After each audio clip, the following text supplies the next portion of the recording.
What's up YouTube, Darryl here from Zephyr War Games, and today I am bringing you Rob's first place virtual world deck profile. I also try and bring you the other ones as well if you haven't seen them already, which were Zombies and of course Infinite Overnights.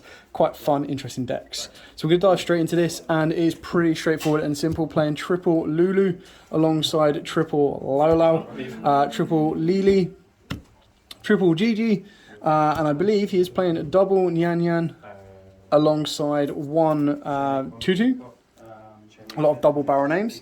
And then of course one of the best hand traps to be using in this deck is of course Gamma, because your best card that you want to be protecting is of course your virtual world city Kulong.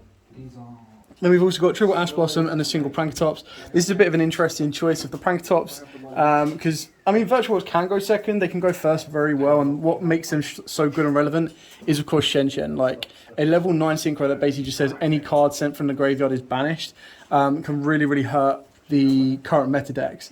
Specifically from the field to the grave is banished. Then onto the spells, of course, once we clean this up. He was playing triple City. So this card is just nuts. Literally, you place a virtual world gate card from your deck face up into your spell and trap card zone, and then you get to apply any of the following effects in sequence based on the number of virtual world gate cards you control. So 2 or more, all virtual worlds gain 200 attack. 3 or more, you send the top 3 cards of your deck to the graveyard. 4 or more, special summon up to 4 virtual worlds. Now it's very rare you're going to activate any of those effects. The idea is literally you activate this, and then you've got technically 6 copies of Qinglong, and then 5 copies of Chuchi, and you don't really want to be getting the Yugioh out, but it is just another option that you can kind of go for. I'll go over Chuchi and of course the Zhu a little bit later when we get to the traps. So of course the other cards that they're playing are triple Qinglong. So this is again is just an insane searching card. You banish a virtual world card from your graveyard, then target a face-up monster on the field and negate its effects. So that's how you can deal with stuff like what's her name? Winder, there we go. So that's how you can deal with Winder and other kind of issues, and it also sets up your Chuchi kind of trap effect as well. You can banish this card from your graveyard to add a virtual world monster from your deck to your hand, then send a card from your hand to the graveyard. Now there's one thing that he's already admitted that he would really be considering putting in Foolish Bearer of Goods for this deck, purely because you get an additional effect for Qinglong and of course the Chuchi, and the fact he's only playing 2 Chuchi as well. Triple Desires, of course, if you've not got a budget, if you're not limited or anything like that, then of course Desires can become Prosperity for a bit more consistency.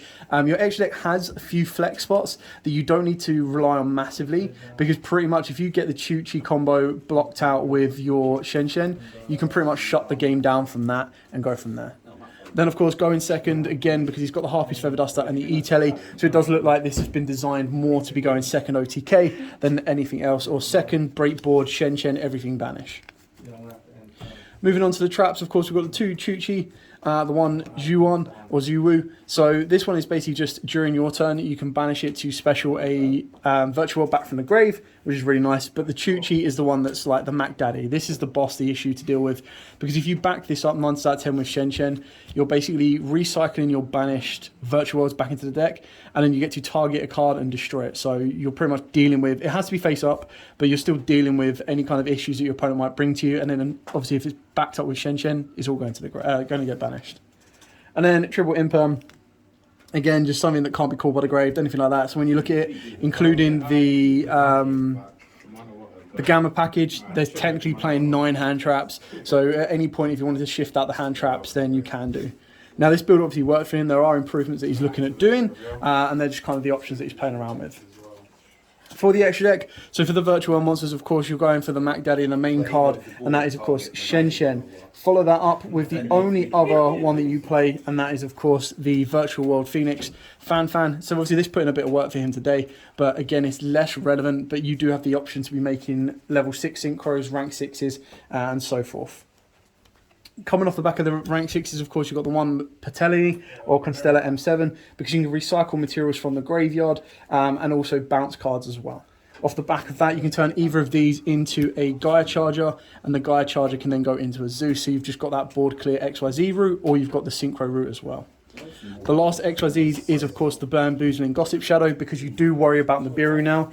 Like in the past, if you've got Nibiru, you might still have the ability to continue to play, but now you've got the option to make the Gossip Shadow to protect from Nibiru, but also disrupt your opponent as well.